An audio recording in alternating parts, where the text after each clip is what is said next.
Faritra efatra taty amin'ny faritra atsimo Madagasikara izay anisan'ny faritra marefo ara-toekarena sy sosialy no nanatanterahana ny atrika saparitra ijerena laharam-pahamehana anatratrarana ny tanjon'ny fandrosoana Louvain-Jafy na ny atelier de priorisation des ODD ny 4 sy ny 5 aprily lasa teo.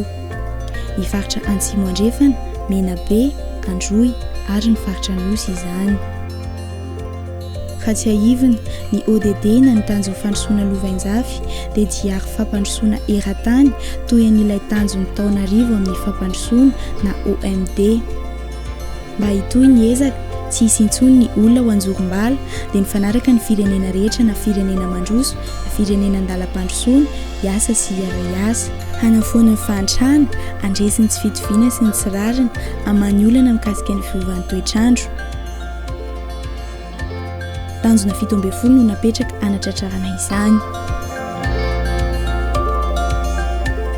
Ho fampiarana avy hatrany satria tsy mahomby ny fampandrosoana raha tsy miainga avy any fotony, izany hoe eny anivon'ny faritra tsirairay avy. Dia miara-miasa ny ministeran'ny adi-tany sy ny fitsinjaram-pahefana, ministeran'ny toe-karena sy ny vola miaraka amin'ny tantsoroky ny fandaharana asan'ny firenena mikambana ho amin'ny fampandrosoana na ny PNUD sy ireo sehatra miara-mientana amin'ny fampandrosoana manatanteraka ny tetikaza tanjon'ny fandrosoana Louvain-Jafy miainga ety fotony.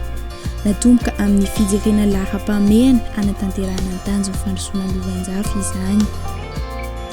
Boka mahay toy mihitsy le hetaheta ay atoy ty mahafantatsy ty olana mahazo anay atoy fa tsy hoe natao tagny raiky le andesina mahay toy. Nojerena araka ny anjara biriky entiny eo amin'ny lafiny ara-toe-karena, ara-tsosialy, ara-tontolo iainana sy ara-pitantanana ny tanjon'ny fandrosoana Louvain-Jafy miisa 17 ary no alalinina.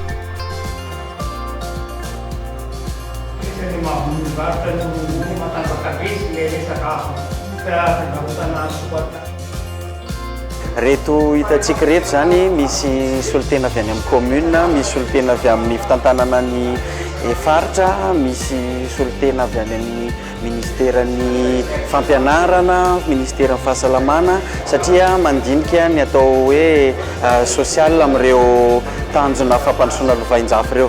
Ny an'izy ireo moa zany indrindrindrindra dia mahakasika ny fanabeazana, ny miralenta, momba ny social iray manontolo zany dia voakasika ny daholo. Noraisina tsirairay ireo zava-kendrena 420 izay efa napetraka laharam-pahamehana mba anatratrarana ny tanjon'ny fandrosoana Louvain-Jafy miisa 17 ho an'ny Madagasikara. Dia nasesin'ny valiana ny fanontaniana hoe voalohany laharam-pahamehana faritra ve, izany hoe efa misy drafitrasa mametra azy. Faharoa, raha mampiasa saina sy mampiasa enti-manana amin'ilay asa ve dia afaka misintona fanovana amin'ny sehatra hafa. Fahatelo, misy ankony amin'ny fandrosoana Louvain-Jafy ny asa atao aminy na amin'ny lafiny fiariana, fiarahamonina, fiahinany tontolo iainana. Fahaefatra, manana zara andraikitra isahana ny fitariana sy ny fanatanterahana ny asa ve ny faritra sy ny vondrom-bahoaka.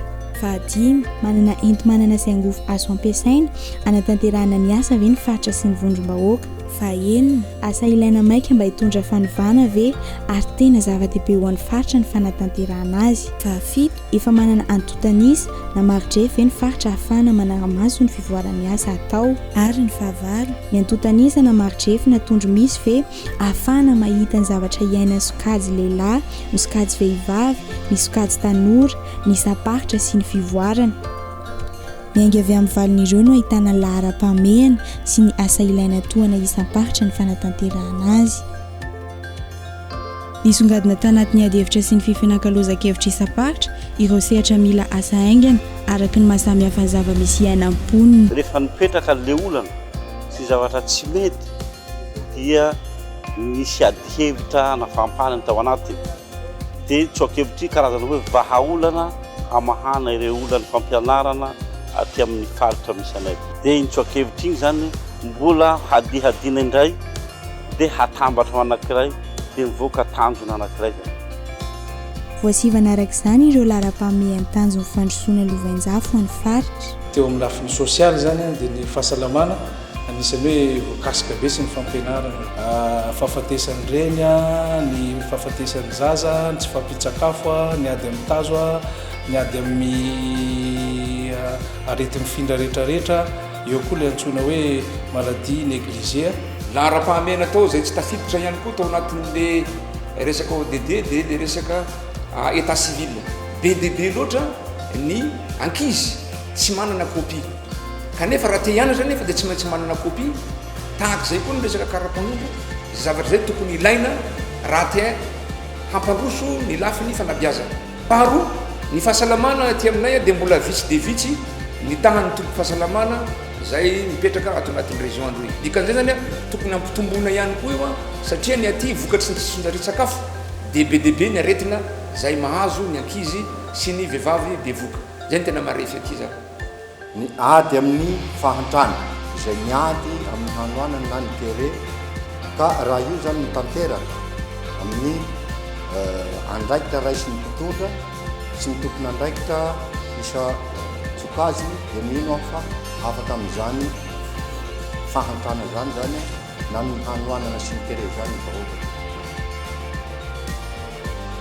nazy tombotsota mety atrika asaity ary nahatsapa fa manana andraikitra amin'ny fanatrarana ny tanjony fandrosoana lovainjavy dia isy fivoarana ny faritra ny simandrefana raha tanteraka izao atrikasa zao tena hitako izany fa tena ilaina dia ilaina mihitsy ilay atrikasa satria mandray anjara sahady zahay ty fotony hanovany le fahantrana izay misy eto Madagasikara tsara raha mbola mitohy ity fifanina ty indrindra fa ny fanaraha maso azy rehefa avy eo fa fatany zavatra tokony entina fandrosoana azy a dia afaka manaraka sy manosika azy amin'izay hevitra rehetra sy asa rehetra tokony atao na izay atian'ny foibe ao ny foibe ao ministera na izay mitady ny mpiara-mobinantoka mba anampy sy anoana an'izay asa fampandrosoana zay raha vitinina dia ilaina ny fiaraha-milofo sy ny fiaraha-mientana miaingeny fotony miaraka amin'ny fitondram-panjakana ireo mpisehatra rehetra eo amin'ny fampandrosoana ny mpiara-miombinantoka isanjokajiny sy ny olo-pirenena tsirairay mba ahafana manatratra izany tanjona fandrosoana lovainjafy izany. Mais il est important d'aller plus loin que ça parce que le pays a des contextes très différents. Le nord et le sud a des défis différents. Alors il faut aller jusqu'au niveau des régions pour aussi prioriser ces ODD et les cibles pour les adapter au contexte, identifier les interventions les plus importantes pour améliorer la vie des populations, pour conserver l'environnement et pour promouvoir le contexte de gouvernance. Et pour le PNUD, c'est un grand plaisir d'avoir assisté financièrement et techniquement à cet exercice en étroite collaboration d'autres agences des Nations Unies comme l'UNICEF, le PNUD, le PAM, le BIT, la FAO. Et c'est un travail conjoint qui nécessite l'implication et l'engagement bien sûr du gouvernement des Nations Unies, mais aussi de tous les autres acteurs et partenaires, et notamment les autorités locales, comme c'est leur responsabilité et devoir aussi principal de promouvoir le développement de leur région, le bien-être des populations. Tsy mipetrapotsiny Madagasikara fa maro ireo hetsika efa natombo nentina hanatrarana ny tanjona fandrosoana lovainjafy.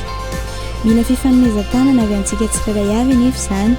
Mila samy mitondra ny anjara pirikiny, izaho, ianao, isika tsirairay isam-batan'olona mba ahafahan'ny Madagasikara manatanteraka ihany koa ilay dialo fampandrosoana eran-tany alohan'ny taona 2024 satria tsy isika androso miaraka i Madagasikara miainga ny fotony ny ezaka.